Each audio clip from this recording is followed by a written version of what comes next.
The Supreme Court decision in the United States was just for one chapter of the Unio de Vegetal. I think now there's a few other chapters that are practicing with the same religious exemption.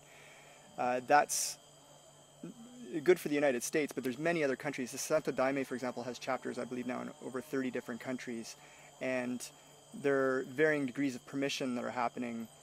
Brazilian government was the first one to make a policy decision, which is where the Santo Daime comes from.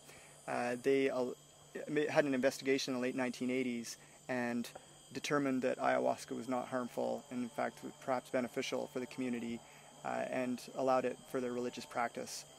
In other countries, they haven't gone through the policy route, except for in Canada, where the government is currently considering an application by the Santo Daime Church to have an exemption to our drug laws to allow them the legal use of their sacrament.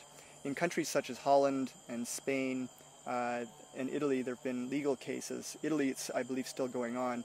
In Holland, it was legitimized through a court decision. The same for Spain. In places like France, for example, there was a decision by a court in favor of religious freedom, but it was overturned or overruled by the government, which simply prohibited the plants Banisteriopsis and Psychotria viridis. In Germany, there's been a very strict repression. There's been at least 2 cases that I know of that have been resulted in criminal charges, and no recognition by the government that this might be a legitimate religious practice. So there's, this again, it illustrates the challenges that governments are facing, and I believe there's libertarian interests who want no restrictions on any kind of use of psychoactive substances. I don't know if I would go as far as to endorse this sort of Coca-Cola model of ayahuasca distribution. Let's sell it in 7-Elevens to 10-year-olds. But by the same token, I don't believe that prohibition is the right answer either. Strict prohibition is not appropriate.